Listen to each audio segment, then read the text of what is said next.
شاء الله لا حول ولا قوة إلا بالله العلي العظيم. حسبنا الله ونعم الوكيل ونعم المولى نعم النصير.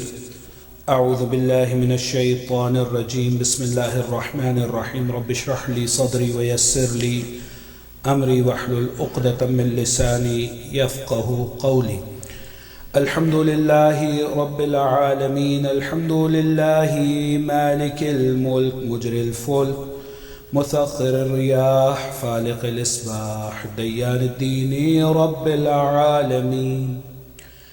الحمد لله الذي لم يتخذ ولدا ولم يكن له شريك في الملك ولم يكن له ولي من الذل وكبره تكبيرا.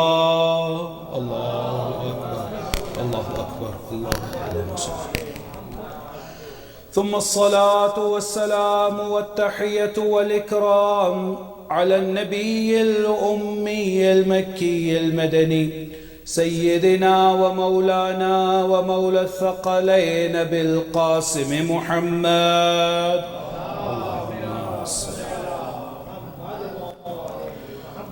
وعلى أهل بيته الطيبين الطاهرين المعصومين المظلومين الغر الميامين الذين أذهب الله عنهم الرجس وطهرهم تطهيرا.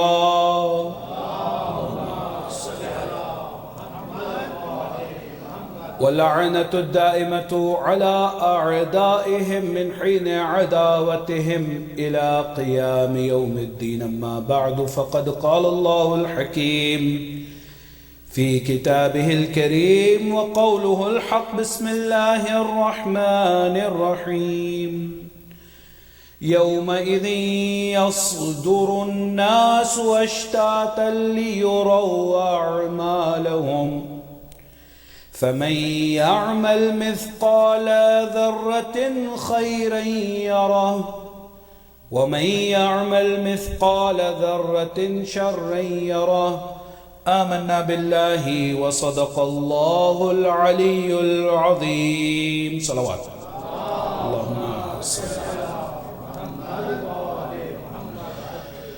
Respected elders, my dear brothers and sisters, Assalamu alaikum wa rahmatullahi wa barakatuh.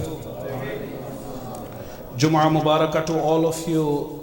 I pray to Almighty Allah subhanahu wa ta'ala to accept all of our deeds and our worship which we were able to perform during this wonderful day so far, and help us to be in His servitude during rest of the Friday and rest of our lives, inshallah.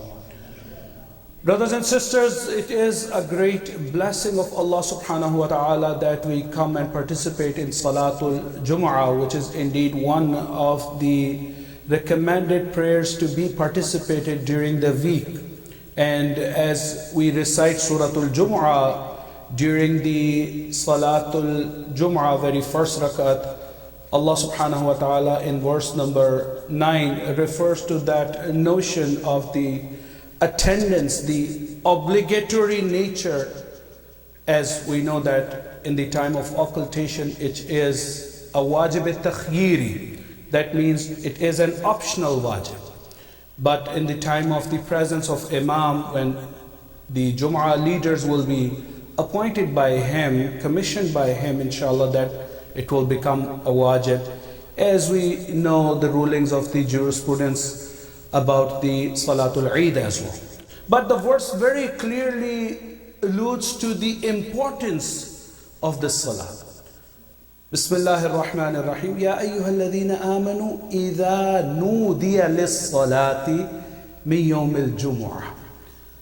O the people of faith, or the believers, Ya ayyuhalladhina amanu idha nudiya lis-salat, whenever the call of the prayer is called on Friday, fas'aw ila dhikrillah, and make your effort, run, rush towards the worship, towards the salat, towards the remembrance of Allah subhanahu wa ta'ala. So alhamdulillah, it's a blessing of Allah, and we need to be thankful, the people who are capable and who are able to attend Salatul Jumu'ah. Indeed, it is the point where we need to be thankful to Almighty for that blessing. And for the people who are unable to make, for the reasons, they must try their level best, at least during the week, to attend this congregational prayers. Indeed, as all of us, we are mindful of the reward of the congregational prayers in general, that when we have the traditions, when the numbers of the attendees of a congregational salat exceeds the 10, no one will be able to count the reward of that salat except Allah subhanahu wa ta'ala. So the added blessing on this day is that we are participating in Salatul Jumu'ah, we are among the believers, and we are in the good numbers. So I pray to Allah subhanahu wa ta'ala to increase in our blessings and increase in our servitude to Him. So inshallah, we always become among His submissive servants and offer our servitude. Brothers and sisters, the verses which I have recited are from Surah Zalzala or Zilzal. So most of you must be very familiar with that chapter. And these last three verses I would like to reflect upon during our first sermon today are very important. Allah subhanahu wa ta'ala is referring to that day where يَوْمَئِذٍ يَصْدُرُ النَّاسُ أَشْتَاتًا لِيُرَوْا أَعْمَالَهُمْ, that on that day when the people will be brought forward and forth on the day of judgment, so Allah subhanahu wa ta'ala will show them their deeds. لِيُرَوْا أَعْمَالَهُمْ, they will see their a'mal, they would see their deed. One very important question comes to our minds usually when we are unfortunately negligent towards our responsibilities, that who cares? Who is looking at my actions? If I am backbiting, if I am sinning, God forbid, or if I am being disrespectful to my parents or to my other fellow believers, who cares? Allah subhanahu wa ta'ala says that you need to be mindful, you need to be cognizant that on that day I will show you your deed. So that day there is no escape for anyone, that I did not do that. No, that day we'll see our acts, our actions. As ulama, they give the example, it's not the exact example, but just to understand that idea, that as if someone is there to record from all, nowadays it's easy to imagine when you look at these 360-degree cameras, they would record you from all around yourself on top, in all dimensions, all directions.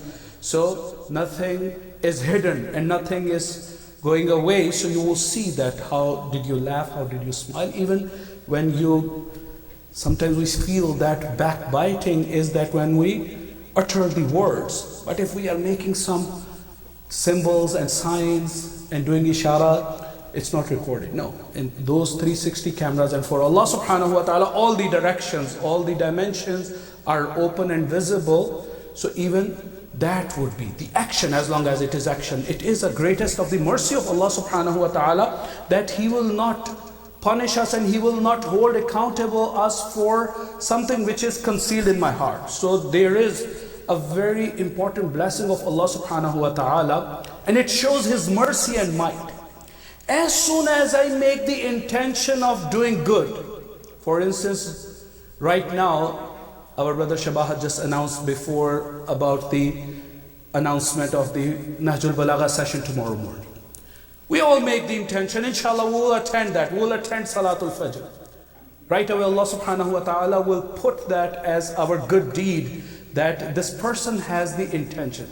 No matter if we will not be able to attend, it's the mercy of Allah. That I have niyyah, I have planned. But God forbid, if I am thinking about a sin which I might perform later in the evening, Allah subhanahu wa ta'ala will not hold me accountable until I do that sin. This is the mercy of Allah subhanahu wa ta'ala. Even some of the riwayat would tell us about the mercy of Allah, that the people, when they sin, Allah subhanahu wa ta'ala asks the angel to extend the duration of the writing as the permanent writing. Maybe that person would repent. This is the blessing of Allah subhanahu wa ta'ala. As soon as we make intention of good, the reward is given to us, inshallah. At least the reward of the intention and reward of the good niyyah. But for the bad deed, no.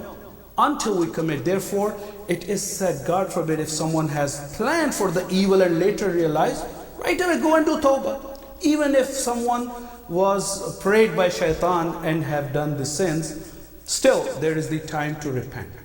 Now with this notion, when you come to Surah Al-Zilzal and look at these verses with this idea, Allah subhanahu wa ta'ala says, on that day, on the day of resurrection, on Qiyamah, people will see, I will show them the deeds they have performed, not the intentions, the deeds they have performed. فَمَنْ يَعْمَلْ مِثْقَالَ ذَرَّةٍ خَيْرًا يَرَى. Anyone who has done a little bit. Mithqal, some of us, we are familiar with the unit of the measurement mithqal. It is the least amount of the weight. And then Allah subhanahu wa ta'ala uses dharra. As we know that dharra, or in Arabic that is alluded to atom. So atom is the tiniest unit of the existence. Allah subhanahu wa ta'ala says, to that extent, if someone has done a good deed, that person will see the reward of that action. وَمَنْ يَعْمَلْ مِثْقَالَ ذَرَّةٍ شَرًّا يَرَى. On the contrary, if someone has performed any sin, even to that extent where it weighs like an atom, that person will see the consequence. So these three verses are reminding us of a very important fact to be remembered always in our lives. No matter whatever we are doing, we need to know that we are recorded. All of our deeds, no matter how big or how small they are recorded, and not only they are recorded, but they will be displayed back to us. As it is said, we have this idea from the Quranic verses that people, they would reject some of their deeds. I did not do that, so I hope no one gets the ticket here. You would remember me as the Maulana who speaks about the tickets. Even last Friday before last, I talked about speeding ticket. But here, when you get the ticket, you have the option. Plead not guilty because you think that you are not over speeding, for instance. You did not cross the red light. Don't do that. That's not safe. But you still have the options. On the day of judgment, when a person would come and say, I didn't do that, Allah subhanahu wa ta'ala in Surah Yasin says, Al-Yawm, on that day, Nakhtimu ala afwahihim. Afwah is the plural of the mouth. Fu, the plural is afwah. As we use that in Urdu as well, gossip, the words around afwah, it comes something which comes out of the mouth. Allah says, Al-Yawm nakhtim. On that day we will put a seal. Khatam. Nakhtimu ala afwahihim. There will be a seal on the mouths. Wa tukallimuna aydihim. Tashhadu arjuluhum bima kanu yaksibun. On that day, the mouths, the tongues won't speak. The hands would speak. The eyes would speak. The ears would speak. The limbs would speak. The feet, the knees, everything would speak. Speak about what? Speak against me. I was the hand of this person. He did not use me in your way. It was a trust given to him. It was your trust to the individual, Allah subhanahu wa ta'ala. He is the all Malik, and He is the actual king. He is the one who has granted all of these favors to us. We are just taking care of these body parts. We are taking care of all these limbs. So if we use them in the way of Allah subhanahu wa ta'ala, for sure they are going to testify. They will testify for us. God forbid, if someone has to face a jury or trial where that person would think, I wish I have the witnesses speaking for me and no witness speaking against me. Allah subhanahu wa ta'ala is giving me the opportunity in this world. Gather as much as you can witnesses for you. Your lip, your eyes, your ear, your hands, your knees. Even to the extent, your prayer mat, the place where you pray, the masjid, the Quran. We have this idea through the ahadith of the Prophet sallallahu alaihi wasallam. The Quran is shafi'un mushaffar. As we have this idea of the shafa'a and the intercession by the Prophet and Ahlul Bayt, very similarly this Quran, that will become a shafa'a for us. Quran will, for or against us, can complain that yes, I was in the home of that individual, but they never took me out. They took me out whenever there was a death in the family or whenever they wanted to go on journey. It's a very good idea, but we are obliged to read that, act upon that, so Quran becomes a witness in our favor. The place of the prayers becomes a witness for us. I have seen this a practice from my teachers while I was in the seminary in Qom, that whenever they would go to a masjid or to haram for salat, sometimes they would have a designated place, you would see that. And sometimes I would see they would pray on different spots. And they would say that we want to have as many witnesses as we can collect. So this place would say, yes, he has prayed Salatul Fajr. That place would say he has prayed Salatul Dhuhr. He has prayed Salatul Maghrib on this spot. So the idea behind all this is for us to remember that there will be a day which all of us we have to face, and we all have to go through that day, where we need the witnesses for us, and we need to stay away from the witnesses who can be against us. In fact, the Quran speaks about that day and the confusion of the people. They would see the book of their deeds, as Quran refers to that idea as well. The book of the Nama A'mal, the book of the deeds, when it is given to them, they would see, even this one is there, this one is there. This wasn't anything, I didn't care about that. On that day, Quran says, they would say, Mali hadal kitab. What's going on with the book, my book of A'mal? La yughadiru saghira wa la kabira. It hasn't left anything out, small or big. So brothers and sisters, there is a day ahead of us as we are mindful of our honor, our dignity, our esteem in this world. And we do not want anyone to have any bad impression from us, thinking anything bad about us, as we are mindful about us here in this world.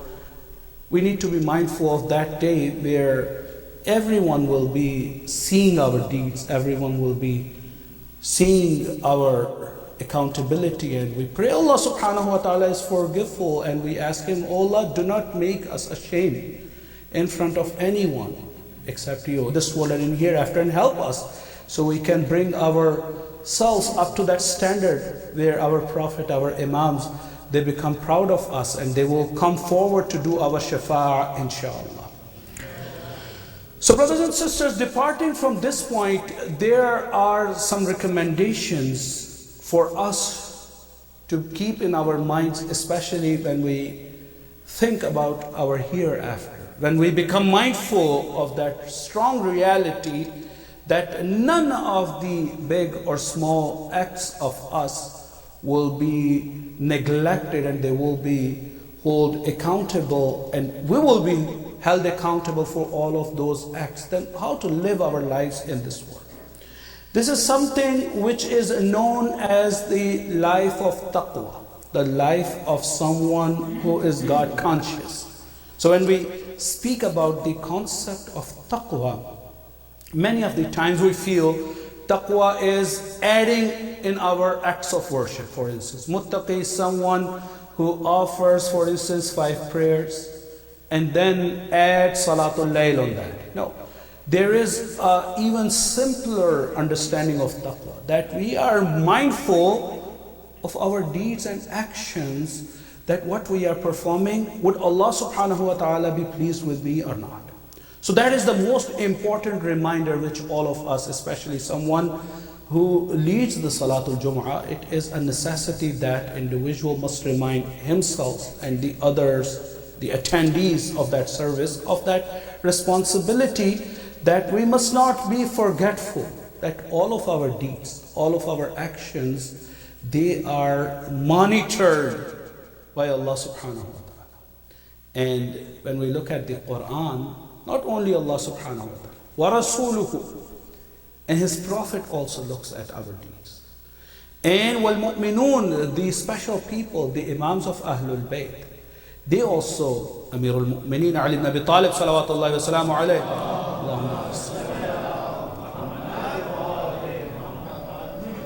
being the commander and the leader of the faithful, and especially for us, as we attribute ourselves to Amirul Mu'mineen, we look forward to his intercession. And indeed, that is the only hope we have. Otherwise, our deeds and our actions, they are not up to that standard where we can claim some credit for that.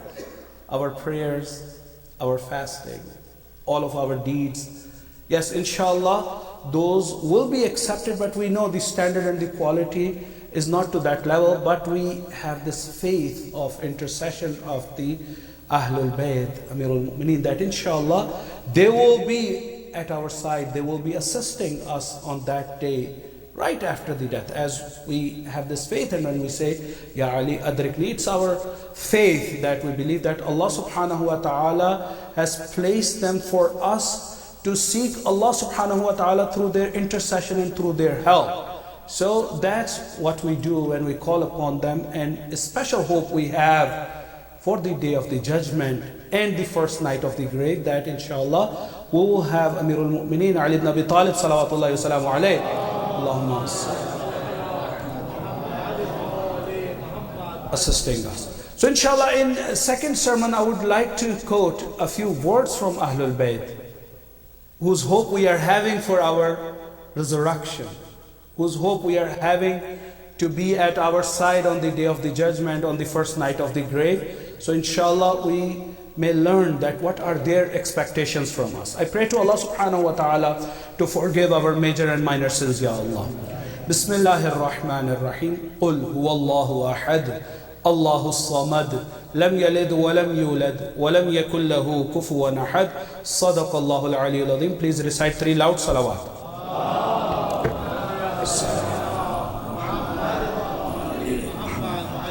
Allahumma salli ala Muhammad wa ali Muhammad. Allahumma salli ala Muhammad wa ali Muhammad wa ajjal. A'udhu billahi minash shaitanir rajim. Bismillahir rahmanir rahim. Alhamdulillahi nahmaduhu wa nasta'inuhu wa nu'minu bihi wa natawakkalu alayhi wa nashhadu an la ilaha إلا الله وحده لا شريك له ونشهد أن محمدا عبده ورسوله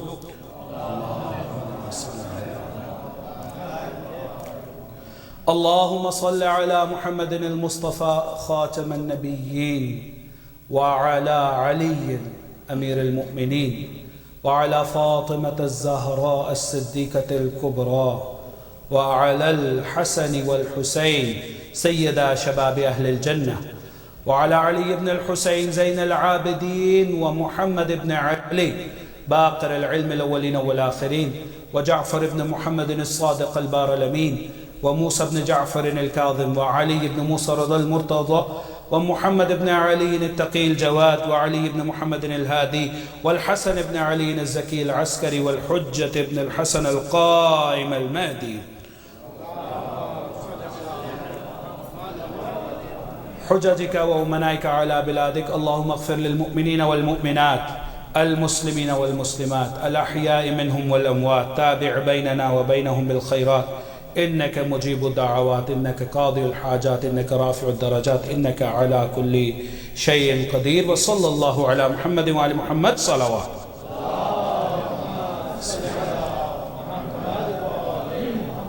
بسم الله الرحمن الرحيم رب اشرح لي صدري ويسر لي أمري واحلل عقدة من لساني يفقهوا قولي أيها الإخوة والأخوات أوصيكم ونفسي بتقوى الله.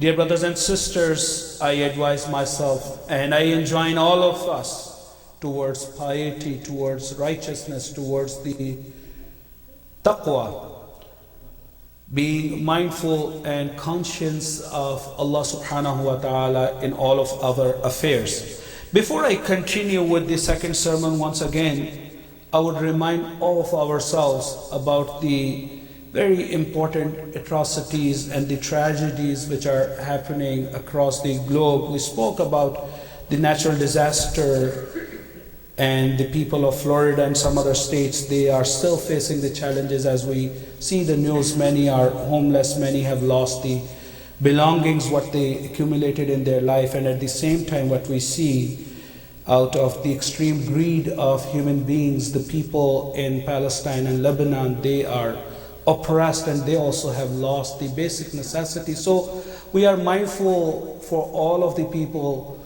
who are in the state of destitution, and we feel pain of that humanity, and we especially pray for the relief and the release to Allah subhanahu wa ta'ala to bring the happiness to this entire humanity and to help the believers to establish the justice and especially the source of peace and justice to this world. The only hope, Imam al-Asr, Imam al-Zamana, Ajjal Allah Ta'ala Farajahu Sharif.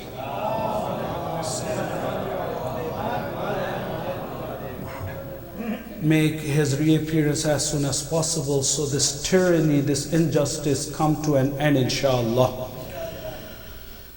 Brothers and sisters, as I was referring to the idea of seeking heed from the Ahlul Bayt to be the recipient of their intercession and shafa'ah, that gives us the idea that to be the best of the servants of Allah subhanahu wa ta'ala in this world. So this question was asked by the Imams of Ahlul Bayt. We have numerous traditions and ahadith reported from various Imams in which people, they would go and they would inquire, Yabna Rasulullah, who are the best people? So this hadith which I am quoting is a question asked by a believer by our 8th Wali Imam, Imam Ali ibn Musa Rida, salawatullahi wa salamu alayhi.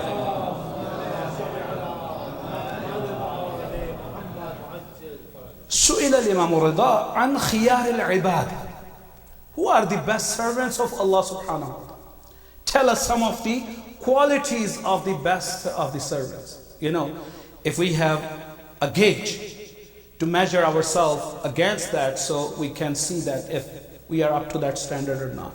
So people, they would go to Imams and they would ask, what qualities you want us to adopt? What qualities you want to see in our characters? What are the best qualities for the selected individuals, selected slaves and the servants of Allah subhanahu wa ta'ala? فقال, he responded back, الذين إذا أحسنوا istabshiru. The chosen servants of Allah subhanahu wa ta'ala are having 4 qualities. Among those 4, the first one is إِذَا أَحْسَنُوا istabshiru. When they do a good deed, they become happy. They feel satisfied. You know, this is one of the very important gauges or the measurements which we can have in our lives. We become happy if we see our paycheck, and we get depressed when we see it's flying. All the payments are taken care within 3 or 4 days. But naturally, we feel that we have gained something. My account is there. My investments, my 401k, it's thriving today, 2% hopefully. But the selected individuals are the people who are happy when they do good deed. I have helped someone. I have served my parents. I have helped other believers. I was able to perform Salatul Layl today. I was able to come to Friday prayers. I must be happy on that. Because you know, this is one of the qualities of the believers, that they become grateful to Almighty Allah subhanahu wa ta'ala. So when I become happy and satisfied on the favors which are related to this world, I need to be more excited about the favors which are related to hereafter. If I have adopted a good character, I need to congratulate myself. And on the contrary, the second quality is وَإِذَا أَسَاءُوا أَسْتَغْفَرُوا.